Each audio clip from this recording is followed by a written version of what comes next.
আমাদের দেশে national league হিসেবে আইএসএল আর আই লিগ তো আছেই, আর তারপর আই লিগ 2। কিন্তু আমাদের যে স্টেটের লিগ আছে সেটা কিন্তু খুব বেশি ইম্পর্টেন্ট। আমাদের যেরকম সিএফএল আছে, এখান থেকে কিন্তু অনেক ফিউচার স্টার্স ওঠে যারা পরবর্তীকালে আই লিগ আর আইএসএলের টিমের হয়ে খেলে। কিন্তু এই যে স্টেট লিগ যেটা আমাদের আছে সিএফএল, আমাদের ইন্ডিয়াতে ম্যাক্সিমাম স্টেটসে কিন্তু ওই লিগটা নেই, স্টেট লিগ থাকে না।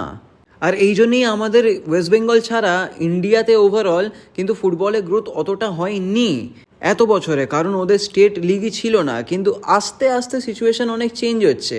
যেরকম কেরালা ওদের নতুন স্টেট লিগ শুরু করছে, কেরালা সুপার লিগ, আর এটা অনেক পাবলিক অ্যাট্রাকশন টেনেছে, কারণ এর যে ইভেন্ট করেছিল যেখানে মন্দিরা বেদি প্রেজেন্ট ছিল আর former Indian national team footballer বাইচুন ভুটিয়া ছিল। এই ইভেন্টটা ছিল launching event of Kerala super league, যেটা একটা কেরালার প্রিমিয়ার স্টেট ফুটবল লিগ। আর এই ইভেন্টটা এত বড় ছিল, মানে আইএসএল এর ইভেন্ট যেরকম বড় ছিল, এই ইভেন্টটাও কিন্তু অনেকটাই বড় ছিল। স্টেটের লিগ একটা লঞ্চ হচ্ছে, তার জন্য এত বড় ইভেন্ট কিন্তু হয় না। আর এই লিগটা এত বড় হতে চলেছে কারণ এখানে টিম অ্যাভারেজ 5 crore স্পেন্ড করছে। 5 crore আপনাদেরকে আমি বোঝাচ্ছি কেন এটা এত বেশি হচ্ছে। কারণ আমাদের ইন্ডিয়ার সেকেন্ড টায়ার ডিভিশন যেটা আছে আই লিগে একটা অ্যাভারেজ টিমের বাজেট পুরো সিজনের থাকে 5 কোটি। তার মানে কেরালা যে স্টেটের যে লিগ করছে কেরালা সুপার লিগ, এখানে টিমের যে বাজেট আছে সেটা আমাদের ইন্ডিয়ার সেকেন্ড ডিভিশনের লিগের সমান। এটা কিন্তু খুব ভালো নিউজ, খুব গুড নিউজ আমাদের ইন্ডিয়ার জন্য, ইন্ডিয়ান ফুটবলের জন্য। আর কেরালা সুপার লিগে একটা ফ্র্যাঞ্চাইজ আছে, তারা টাই আপ করেছে ডিরেক্টলি ব্রিসবেন রুয়ার্সের সাথে। ব্রিসবেন রুয়ার্স অস্ট্রেলিয়ান টপ লিগ, এই লিগের খুব বড় ক্লাব। একটা স্টেটের লিগের যে টিম আছে সে ব্রিসবেন রোডের সাথে টাই আপ করেছে, এটা কিন্তু খুব বড় নিউজ। আর এই যে ইনভেস্টাররা আসছে, ইনভেস্টাররা অনেক টাকা খরচা করছে এখানে। আর এর জন্য ইন্ডিয়ান ফুটবলে, স্পেশালি কেরালা রিজিয়নে যেখানে ফুটবলের এত ফ্যান্স আছে, প্যাশনেট ফুটবলার্স আছে, এদের কিন্তু খুব বড় প্লাস সাইন এটা। এই লিগের জন্য, কেরালা সুপার লিগের জন্য কিন্তু অনেক ফুটবলার্স উঠবে ওখান থেকে। এত যে ভালো ইনভেস্টিং আসছে, ভালো অপরচুনিটিস আসছে, এটা কিন্তু খুব প্রমিসিং ইন্ডিয়ান ফুটবলের জন্য আর কেরালার জন্য তো অবভিয়াসলি। এবার আমি এই কেরালা সুপার লিগের ব্যাপারে আপনাদেরকে ডিটেলসটা বলি। কেরালা সুপার লিগ হচ্ছে ফার্স্ট সিজন কনসিস্ট করবে 6টা ফ্র্যাঞ্চাইজ নিয়ে। আর হ্যাঁ, ফ্র্যাঞ্চাইজ, ক্লাবস নয়, এটা পুরোপুরি ফ্র্যাঞ্চাইজির ওপরেই বেস্ট হচ্ছে। 6টা ফ্র্যাঞ্চাইজ আছে এখানে। এবার দেখুন, ফ্র্যাঞ্চাইজকে আমরা ওয়েস্ট বেঙ্গলে খুব একটা সাপোর্ট করি না ফুটবলে, উচিত না করা। কিন্তু অল ওভার ইন্ডিয়াতে যেরকম কেরালাতে যেখানে কিছু নেই, ওখানে তো অত ডেডিকেটেড ক্লাবস নেই না, ওখানে কিন্তু ফ্র্যাঞ্চাইজ কাজ করবে। আপনারা দেখবেন যেরকম আইএসএলে কেরালা ব্লাস্টার্স যে সাপোর্টটা পাচ্ছে, ওটা কিন্তু ফ্র্যাঞ্চাইজ বলেই সাপোর্টটা পাচ্ছে। এরকম কিছু কিছু জায়গাতে কিন্তু ফ্র্যাঞ্চাইজ দরকার আছে আপস্কেল করার জন্য ফুটবলকে। অ্যাট দ্য এন্ড আমরা কি চাই, যে ফুটবল যাতে উন্নতি হয় ইন্ডিয়াতে, তাই না?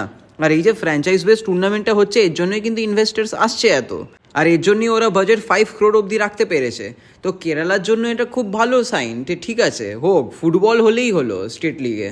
আর তারপর তো আরেকটা কথা আছে, অফকোর্স আমি সবসময় ক্লাবকে প্রেফার করি, কিন্তু যেখানে ওটা নেই সেখানে তো আমাদের ওই প্রভাব আছে না, নেই মামা থেকে কানা মামা ভালো, ওটাই হচ্ছে। আর এই টুর্নামেন্টটা 2 মাসের জন্য হবে, যেরকম আইএসএল একদম প্রথম হতো 2 মাসের টুর্নামেন্ট ফ্র্যাঞ্চাইজ বেসড। এটা ওরমই হবে, সেপ্টেম্বর কি অক্টোবর থেকে, মোস্ট প্রবলি সেপ্টেম্বর থেকেই টুর্নামেন্টটা শুরু হবে। আর এদের যে হোম স্টেডিয়াম, ফ্র্যাঞ্চাইজরা কিন্তু আলাদা আলাদা স্টেডিয়াম পাবে না, ওটা পাবে পরের সিজন থেকে। ফার্স্ট সিজনে যে স্টেডিয়ামে আইএসএল আর আই লিগ খেলা হচ্ছে, ওরা ওই স্টেডিয়ামই ভাড়া নেবে আর ওই স্টেডিয়ামেই সব ম্যাচেস খেলাবে। তার মানে কেরালা সুপার লিগের সব ম্যাচেস আইএসএল আর আই লিগের যে টিম আছে কেরালা ব্লাস্টার্স আর গোকুলাম কেরালা, ওখানেই খেলানো হবে। কিন্তু একটা জিনিস নোটিসে ওরা রাখবে, যে আইএসএল আর আই লিগে যখন কেরালা ব্লাস্টার্স আর গোকুলাম কেরালার ম্যাচ থাকবে, তখন যেন ফিক্সচার্স না পড়ে, যাতে ক্ল্যাশটা না হয়। আর পরের সিজন থেকে এই 6টা ফ্র্যাঞ্চাইজরা নিজেদের আলাদা আলাদা হোম গ্রাউন্ডেই খেলবে। আর কেরালা সুপার লিগের যে ওনার্সরা আছে, ওরা ক্লেম করেছে যে 2-3 বছরের মধ্যে ফ্র্যাঞ্চাইজরা প্রফিটে চলে আসবে। এবার সেটা কতটা ট্রু হবে ওটা তো খুবই ডিবেটেবল ব্যাপার, কারণ আইএসএল এর ফ্র্যাঞ্চাইজ আর ক্লাবসরা কিন্তু এখনও প্রফিটে আসেনি। কিন্তু যত যাই হোক, এই যে স্টার্ট হয়েছে, এটা খুবই ভালো সাইন আমাদের ইন্ডিয়ান ফুটবলের জন্য, যে স্টেটের লিগ হচ্ছে। স্টেটের লিগ হওয়া খুবই দরকার যাতে ইন্ডিয়ান ফুটবলে গ্রো হয়। রিসেন্টলি আমরা দেখেছি যে গুজরাট প্রিমিয়ার লিগ শুরু হয়েছে, যেখানে ওটাও একটা খুব বড় স্টেট ফুটবল লিগ হচ্ছে। ওটা অতটা সাকসেসফুল আপাতত হয়নি, কিন্তু যেটা বললাম, নেই মামার থেকে কানা মামা ভালো। কারণ লাস্ট ইয়ার আমি যখন গুজরাট গেছিলাম আহমেদাবাদে ওয়ার্ল্ড কাপ ফাইনাল দেখতে, ওখানে আমি ফুটবলের কিছুই দেখতে পাইনি, মানে পাবলিকের কোনো প্যাশনই নেই ফুটবলের প্রতি আপাতত। তো ওখানে যে আস্তে আস্তে শুরু হচ্ছে, এটাই অনেক। আস্তে আস্তেই হোক, আস্তে আস্তে ঠিক স্কেল আপ করে যাবে। After all it's football. আর এই যে কেরালা সুপার লিগটা হচ্ছে, গুজরাট প্রিমিয়ার লিগ হচ্ছে, এগুলো যদি আরও বড় হতে পারে, এই কেরালা সুপার লিগ যেরকম এই নামটা অনেক কামাচ্ছে কারণ এটা ফ্র্যাঞ্চাইজ বেসড লিগ, এর থেকে ইন্সপায়ার হয়ে নর্থ ইন্ডিয়ার অনেক কটা স্টেটও নিজেদের স্টেট লিগ করতে পারে। যদি করে ওটা তো খুব বড় সাইন হবে। তো এই জন্য কেরালা সুপার লিগের সাকসেস হওয়াটা খুব বেশি দরকার প্রত্যেকটা ইন্ডিয়ান ফুটবলের ফ্যানের জন্য।